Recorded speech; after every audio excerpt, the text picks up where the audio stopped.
Hello everyone, so we will discuss about Mahayana Buddhism.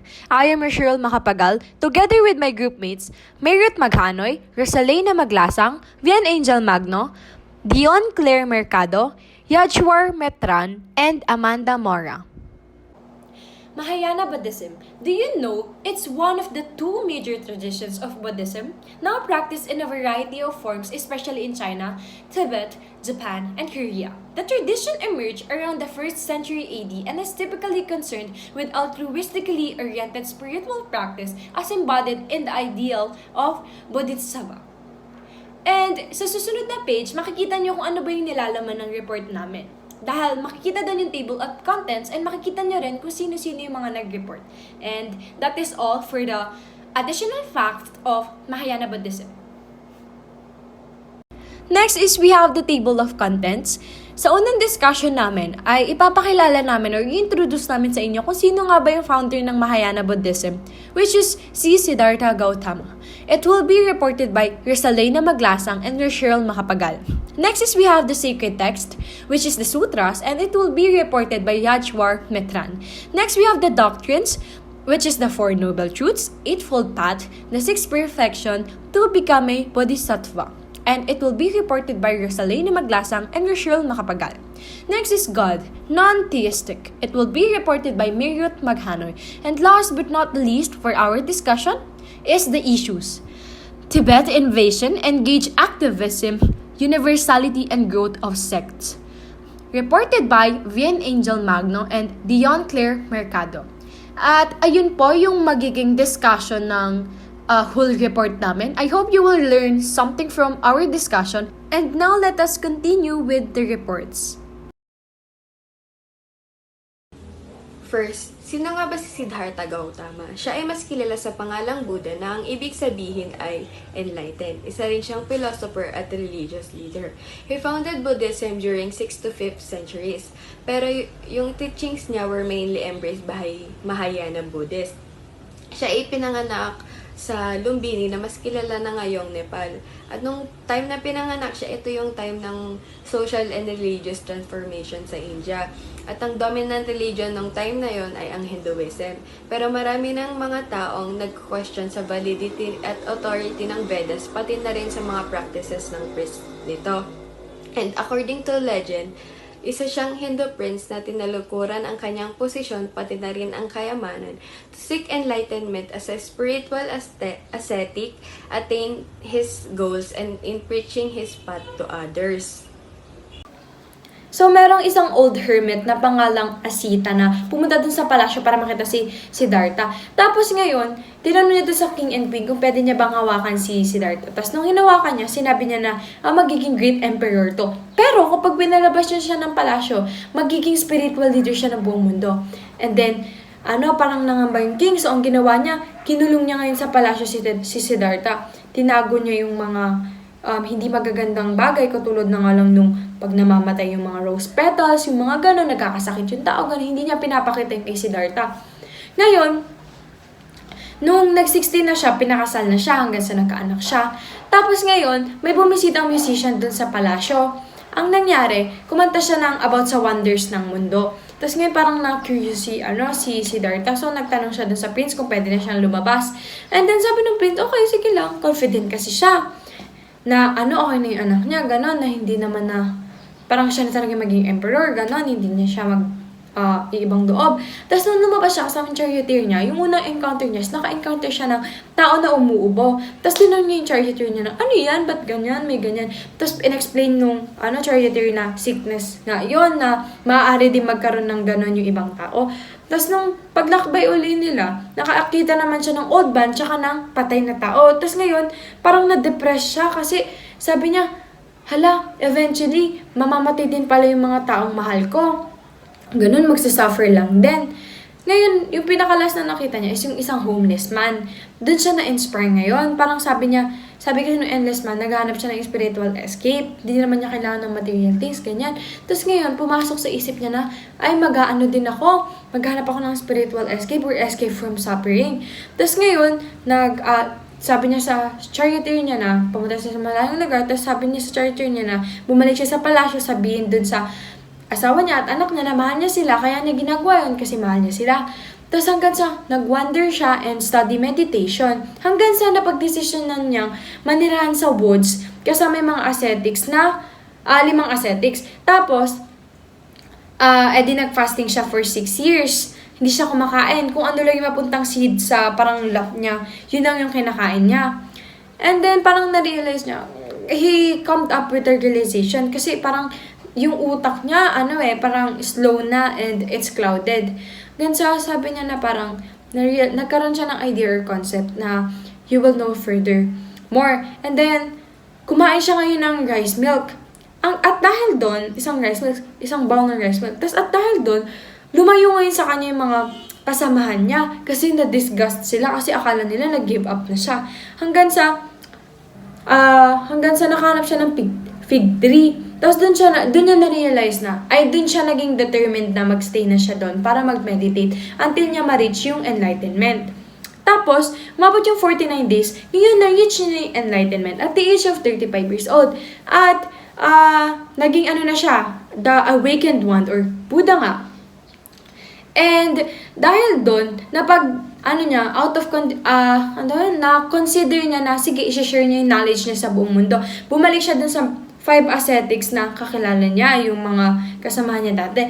Tapos ngayon, shinare niya or nagturo siya ng teachings niya, which is yung Dhamma or Dharma, yung the Buddha's teaching. And then, it spread out through sa buong mundo. Ganon. And then, eventually, yung pinakaunang tinuro niya is yung Four Noble Truths. Hanggang so yun nga, kumalat na siya sa buong mundo. Today, I am Yashwar Metran at ang i-discuss ko naman ngayon ay yung sacred text ng Mahayana Buddhism. So, alam naman natin na iba-ibang religion may kanya-kanyang sacred text tsaka may iba't ibang pinaniniwalaan. Sa Mahayana Buddhism, ang sacred text nila ay tinatawag na sutras. Ang sutras kasi ay meron din sa Hinduism, Buddhism, at sa Jainism. Pero ang i-discuss ko lang is sa Buddhism since we're talking about Mahayana Buddhism. So, ano nga ba yung sutras? The Mahayana Sutras are a broad genre of Buddhist sutra scriptures that are accepted as canonical and as Buddha Vacana or Buddha word in Mahayana Buddhism. So, sutras, yun yung katuruan na ginagamit sa Mahayana Buddhism. At pinaniniwalaan din nila na yung sutras, ito yung real word ng Buddha. And sinasabi din dito na in reality, these texts were just an imaginative, colorful creations written centuries after the Buddha lived. Then ayon naman sa modern Buddhist studies scholars na sutras first began to appear between the 1st century BCE and the 1st century CE. Then in Buddhism naman, sutras also known as suttas. And yun nga, isa siyang canonical scriptures. And maraming naniniwala na yung sutras ay oral teachings of Gautama Buddha. And in origins naman of Mahayana text, malabo yung mga origin. Kasi maraming nag-propose ng mga theories, pero halos lahat ng theories na yun, lack of sufficient evidences. Kaya hindi sila may tuturing na yun yung origin ng Mahayana at saka Mahayana text. Ngayon naman, may maraming mga sutras, iba't ibang sutras sa Mahayana. Then, merong 4 well-known texts na sutras. Ito yung Lotus Sutras, Diamond Sutra, Tathagata Sutra, at Vimalakirti Sutra. So, yung una is yung Lotus Sutra. Lotus Sutra was written by Dokshan of the Tang Dynasty. And it was written in 5th century. And it was originally written in Sanskrit or in Indian language, then translated in later years. It contains 28 chapters, and according to Paul Williams, yung Lotus Sutra is nagko-contain ng final teaching ni Gautama Buddha. Next is yung Diamond Sutra. Sinasabi na ang nagsulat ng Diamond Sutra is si Wang Ji, pero walang patunay na siya yung nagsulat. Then, the exact composition of Diamond Sutra is uncertain, but it was argued that it was made in 2nd and 5th century. Then, yung Diamond Sutra, nagko-contain naman siya ng discourse of Buddha to a senior monk named Subhuti. Then, according to Shigenori Nagamoto, the major goal of the Diamond Sutra is the emancipation of the fundamental ignorance of not knowing how to experience reality as it is. Then, Xing Yun, a Chinese Buddhist monk, describes the 4 main points in the sutra. At yung giving without attachment to self, liberating beings without notion of self and other, living without attachment, and cultivating without attainment. Next is yung Tathagata Sutra. Sinasabi naman dito na lahat ng creature na tao man o hayop is merong Buddha essence sa core natin, which empowers each being to become a Buddha. Na pwedeng maging Buddha lahat ng tao kasi lahat daw tayo merong Buddha essence. Then next naman is yung Vimalakirti Sutra. So Vimalakirti Sutra is a Buddhist text which centers around a lay Buddhist meditator who attained a very high degree of enlightenment, considered by some second only to the Buddhas. So, ayun yung 4 na well-known sutras sa Mahayana Buddhism or Mahayana Sutras. Now, what is unique to Mahayana Sutras is the idea that the term of Bodhisattva is applicable to any person from the moment they intend to become a Buddha, without the requirement of a living Buddha. So, parang kahit sino pwede maging Buddha kahit hindi sila mamuhay na parang Buddha. Kasi yung ibang religion or ibang Buddhism, yung pagiging Buddha, kailangan mamuhay ka muna kung paano mamuhay yung totoong Buddha.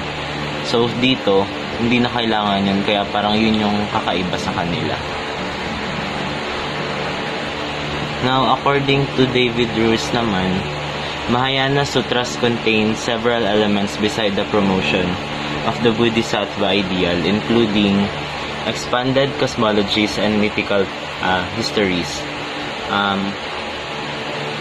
ideal of Pure Lands and Great, celestial Buddhas and Bodhisattvas, description of powerful new religious practices, new ideas on the nature of Buddha, and a range of new philosophical perspectives.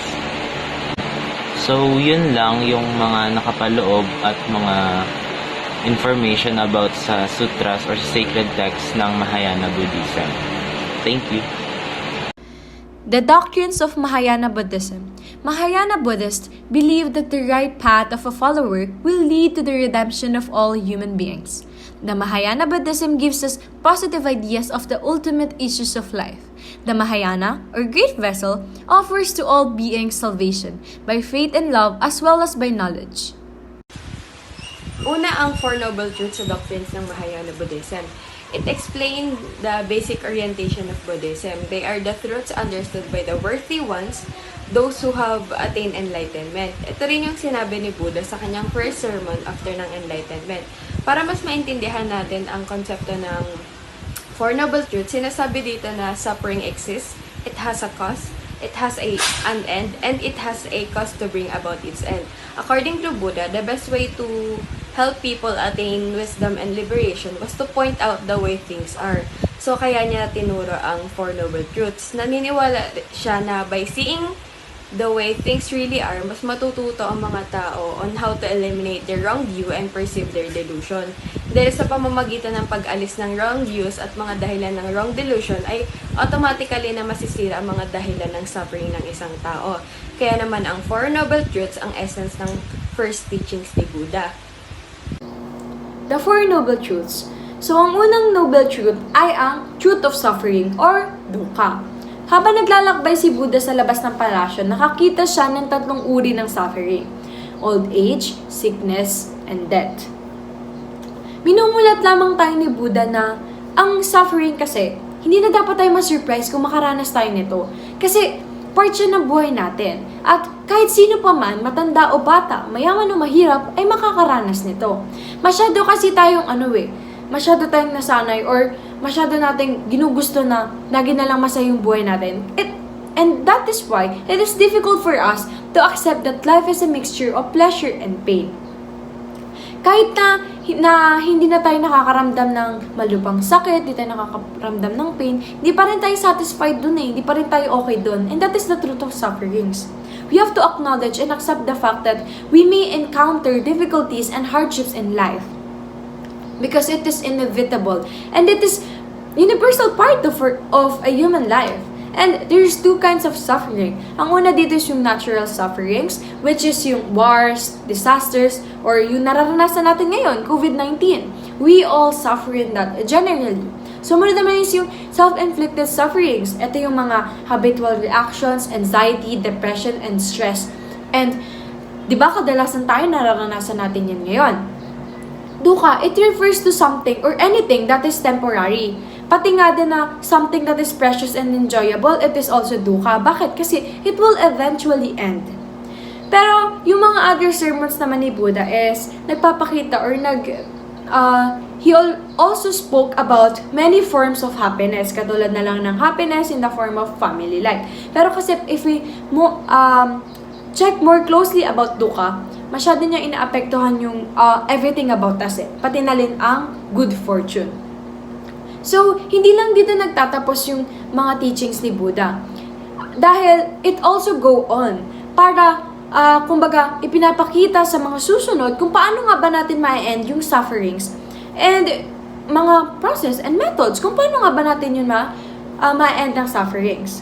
And dito papasok ngayon ang second noble of truth, which is the origin of suffering or samudaya.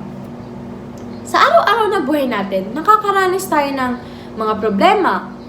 And madali lang natin na-identify yung mga causes nun, di ba? Pero, Buddha claimed that he already found the cause of all sufferings. And that is desire or tanha. Tanha, ito ay term in Pali or ito yung language of Buddhist scripture. Yung tanha, it is generally translated as cravings or thirst. Kasi, di ba, we always crave for something more. We always want something more. Hindi tayo nasasanay or nakokontento sa kung ano meron tayo ngayon. Lagi tayong naghahangad ng much better para sa sarili natin kahit na successful na tayo. And dahil dito, nagkukos yun ng suffering sa atin.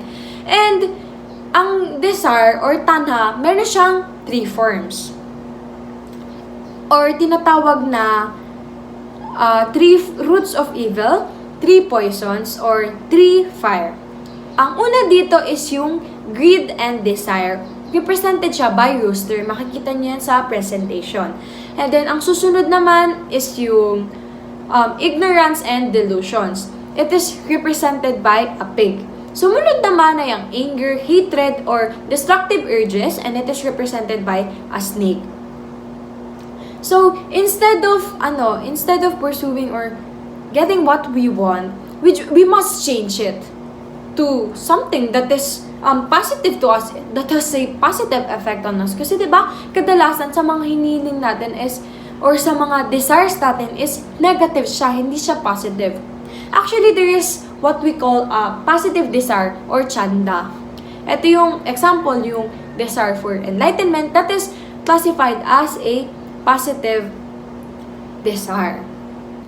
Ang issue kasi dito, masyado tayo na-attach for what we desire, and that gets us into trouble.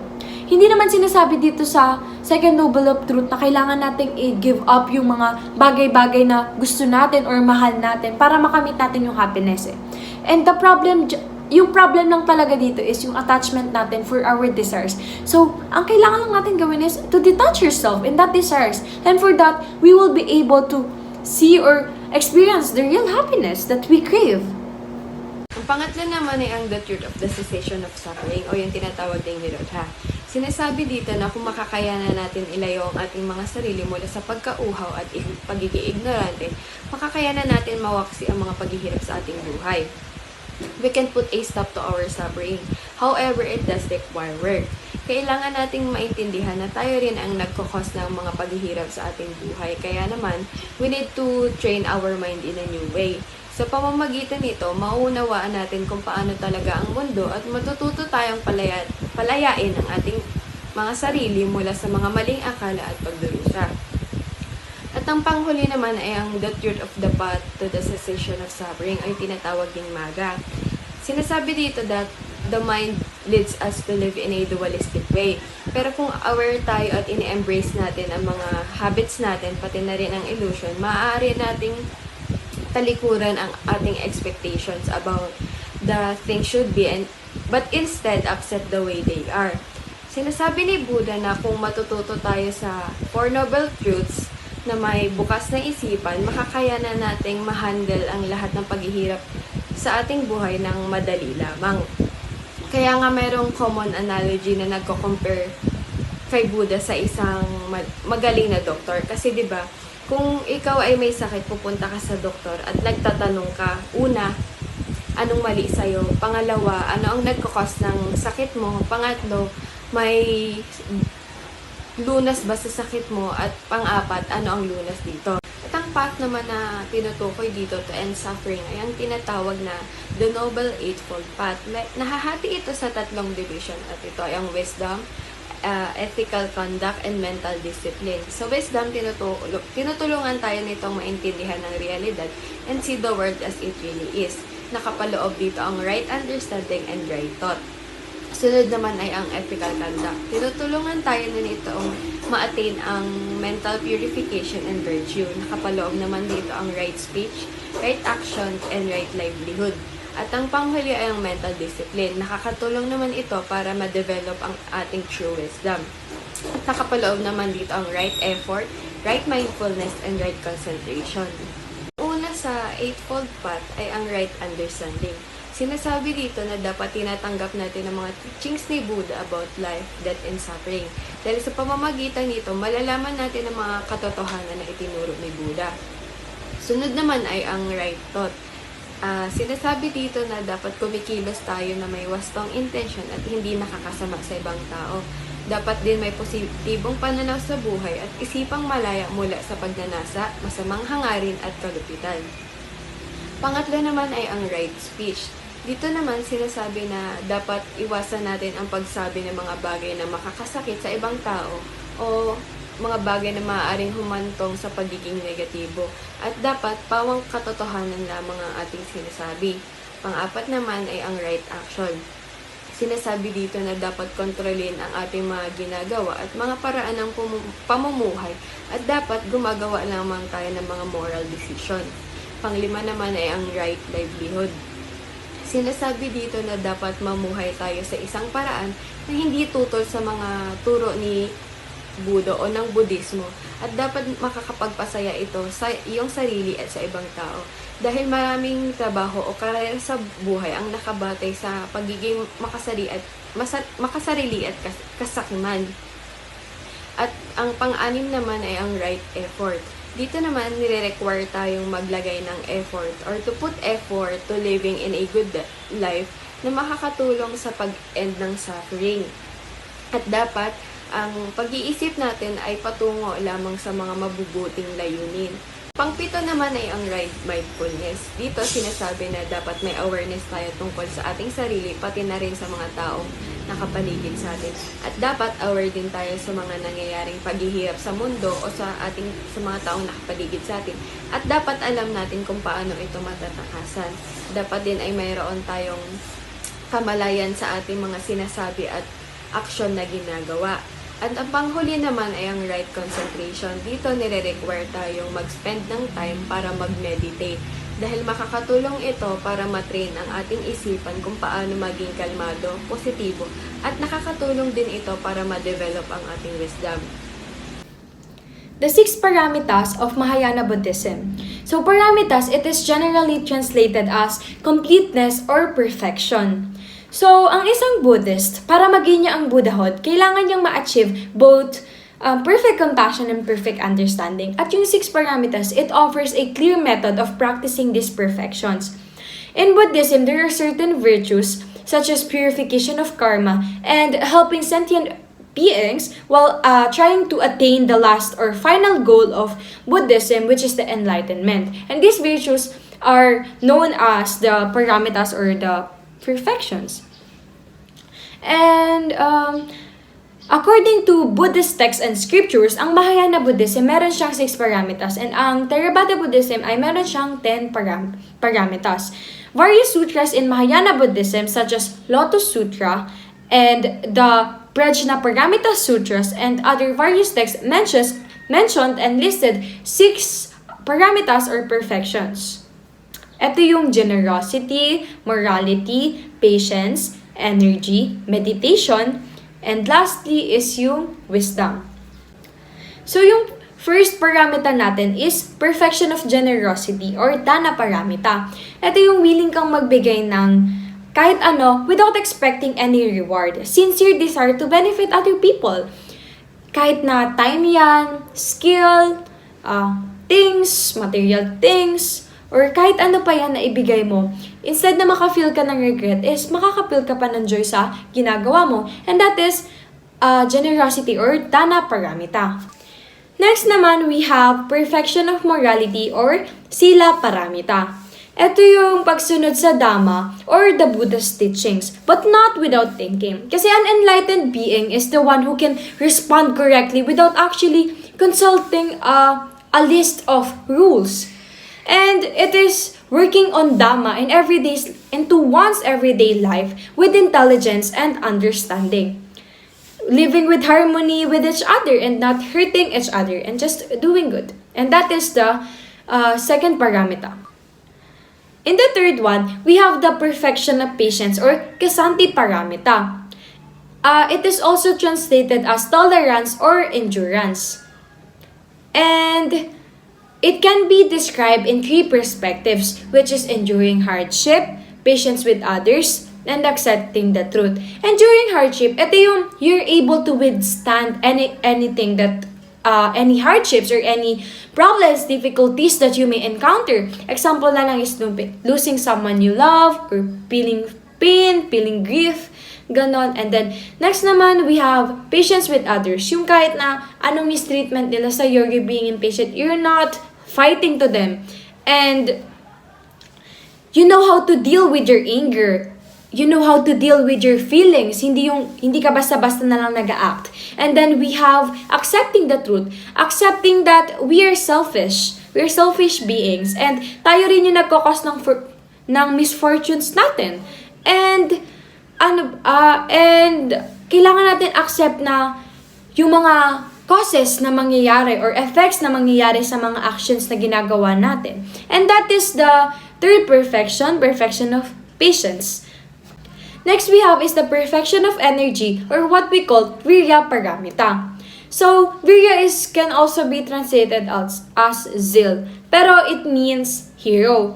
So, taking care of our own health is part of developing the physical, mental energy. Pero yung mental energy mismo, it is a bigger challenge. And there are actually 3 components for you to be able to develop the mental energy of yourself. First one is developing character and courage. Para ma-develop mo yung character and courage mo, you need to cultivate your courage, confidence, and trust.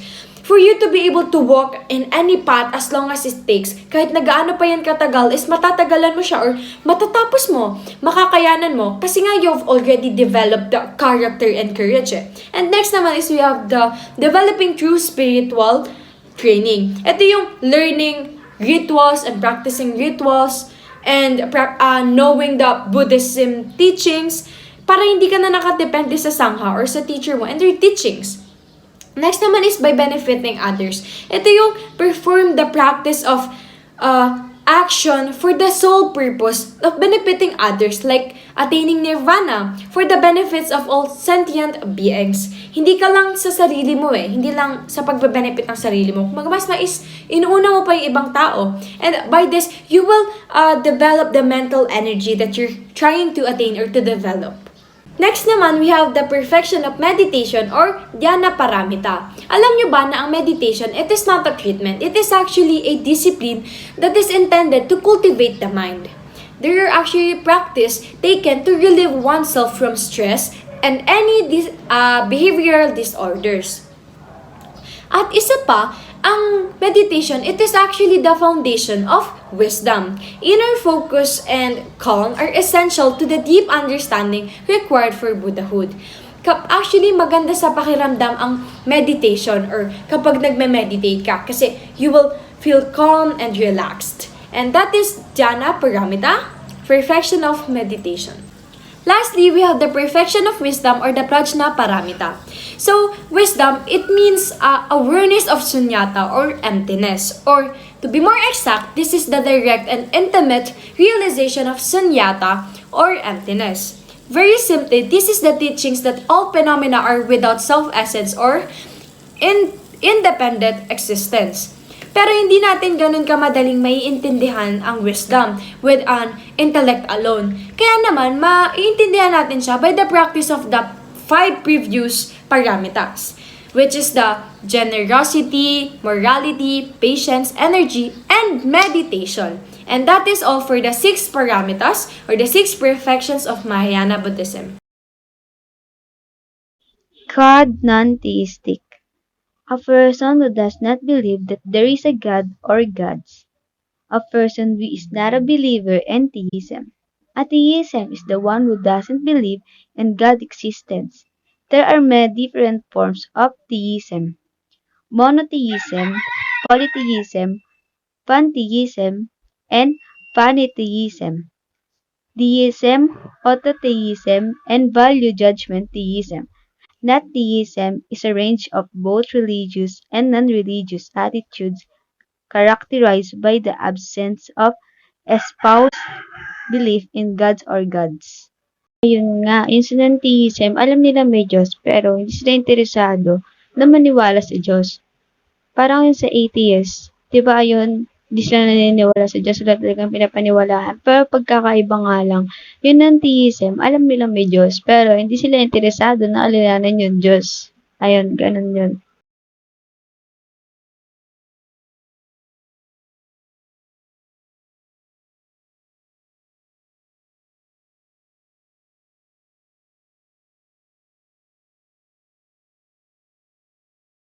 So, ayun nga, iba-iba yung theism, di ba yung binasa ko kanina? Yung sa monotheism, ayun yung naniniwala sila sa mga Diyos-Diyosan, pero isa lang ang pinapaniwalaan nila, isa lang ang kinikilala nila. Ayun. Yung doon naman sa value judgment theism, ayun yung pinagkukumpara nila yung Diyos, tsaka yung Diyosa. Naniniwala sila, pero may pagkukumparang nagaganap. Tapos yung sa iba naman, parang mga Diyos-Diyosan lang, ganon. Ito, pakita ko para mga Diyos-Diyosan lang sila yung sinasamba nila. Ayan yun yung para mga sinasamba nila. Iba, sinasamba lang din nila yung mga kapwa-tao nila. Ayan yun sa picture na pinakita ko. Ito din yung mga nakita ko mga picture sa Google.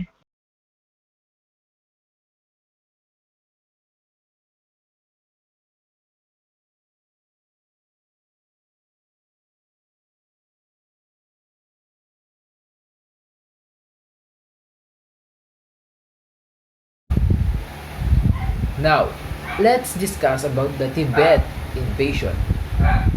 Before, The country of Tibet was invaded by Chinese communists noong 1949. That time po, mahigit 1.2 million out of 6 Tibetans have been killed. Over 6,000 monasteries naman po ang nawasak at libu-libong Tibetans ang ikinulong. After 1959, ito na po yung destruction. The destruction of Tibet's culture and oppression of its people was brutal during the 20 years following the uprising. 1.2 million o 1/5 ng populasyon ng bansang ito ay namatay as a result of China's policies. Many more languished in prisons and labor camps at humigit kumulang 6,000 monasteries, temples at iba pang mga cultural at historical buildings ang nawasak. Si Hu Yaobang, General Secretary of the Communist Party, binisita niya ang Tibet. Siya po yung unang senior official na bumisita rito since the invasion. He became alarmed by the extent of the destruction nang makita niya po ito. He called for a series of drastic reforms and for a policy of recuperation. Yung recuperation, according to Wikipedia, politically, ito po ay yung proseso kung saan ang radical na ideya at imahe ay baluktot. Hu Yaobang forced resignation in 1987 was said to have partially resulted from his views on Tibet. Relaxation of China's policies in Tibet came very slowly after 1979 and remains severely limited. Halos kalahating siglo na ang nakakalipas, sinalakay ng hukbo ng China ang Tibet, bringing a sudden and violent end to the Tibet's centuries-old isolation beyond the Himalayas. Tibet's unique brand of Buddhism formed the core of Tibetan culture and society, a radical contrast to the materialist anti-religion dogma of the Chinese communists. Doon po sa pagsiklab ng invasion, si Dalai Lama siya po yung spiritual and temporal leader ng Tibet, and nearly 100,000 Tibetans fled into exile to India. Makalipas ang ilang taon, Tibet's remarkable culture and its inhabitants have been systematically persecuted.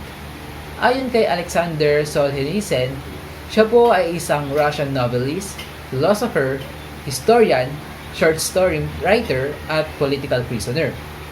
He described China's rule in Tibet as more brutal at hindi makatao kaysa sa ibang communist o regime in the world. Despite for 40 years of Chinese occupation and various policies designed to assimilate or signify Tibetans and to destroy their separate national, cultural, and religious identity, dahil sa determinasyon ng mga tao sa Tibet to preserve their heritage at makamit ang kanilang kalayaan, the situation has led to confrontation inside the Tibet at nagkaroon ng malaking Chinese propaganda internationally. Now, let's talk about the issue about the development of the Buddhism to Zen Buddhism or the Chan Buddhism as the fruit of its encounter to the Taoism. Zen Buddhism is a mixture of Indian Mahayana Buddhism and Taoism, and it started from China, then spread from Korea and Japan, and it became very popular to the West in the mid-20th century. Now, let's move on to the next box, which tackles about that Zen Buddhism have record of Qingde Chungdeng Lu na ginawa noong isang Chinese Buddhist monk named Dao Yun noong 1004 AD, and where it tackles about the authoritative introduction to the nature and origins on how Zen Buddhism functions. And one of its content is the 5 main branches ng mga monks and nuns who belong to a large religious family. And lahat ng mga branches na yon ay pinapractice ang legitimacy by performing Confucian-style ancestor rites para sa kanilang spiritual ancestors or mga patriarchs nila. From the time of Bodhidharma and to the present, lahat ng generation ng Zen lineage have to attain the same spiritual awakening as its predecessors para ma-preserve nila yung Buddha's lamp of wisdom. And the study of this family or the history of this family, they say that the Zen teachers have the legitimate heirs or tagapagmana, and the living representatives ng lahat ng Buddhas and patriarchs. And it also provides the context of belief for various Zen rituals, such as funeral service that was performed by a Zen priest. Now, let's talk about the history of the Zen Buddhism. Zen Buddhism was brought to China by the Indian monk named Bodhidharma in the 6th century Common Era, and it was called Chan in China. And Zen Golden Age began with the 6th patriarch Huineng 638 to 713 and ended with the persecution of Buddhism in China in the middle of the 9th century Common Era.